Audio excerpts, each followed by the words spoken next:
வணக்கம். நெருப்பு தமிழன். அமைச்சர் பொன்முடி என்னங்க, அவருக்கு ஒரு வயசு ஒரு 70 வயசு இருக்குமாங்க.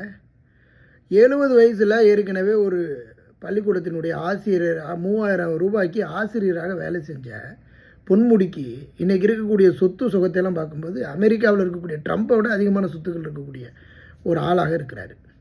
பேசுகிற பேச்சை பார்த்தீங்கன்னா, விலை மாதுவை சுவைக்க போகும்போது அப்படியே சைவம்னா படுத்துக்கிறதான், அப்படியே வைணவம்னா நின்றுக்கிறதான். இவன் பேசுகிற பேச்சை கேட்டிங்களா? இந்த ஆள் வயசுக்கு இவன் பேரன் பேத்தி எடுத்துருப்பான்னு நினைக்கிறேன். இவன் வீட்டில் எல்லாம் பேரன் பேத்தி எடுத்து இருக்கும். அடுத்து பேரன் பேத்தி அவங்களுக்கெல்லாம் கூட கல்யாணம் ஆகிருக்கும். அந்த ஆள் பேசுகிற பேச்சை பார்த்தீங்களா? திமுகவில் இருக்கிற பூரா அப்படி தாங்க இருப்பான். இப்போ திருச்சி சிவாவுக்குன்னு ஒரு பதவி கொடுத்துருக்குறாங்க. அதுக்கு முன்னாடி அவரோட லூட்டியை பார்த்தீங்களா? ஒவ்வொரு எம்எல்ஏவும் ஒவ்வொரு எம்பியும் உல்டா குல்டா இல்லாமல் இங்கே யாருமே திமுககாரன் இருக்கிறது இல்லை. அதுதான் உண்மைங்கோ.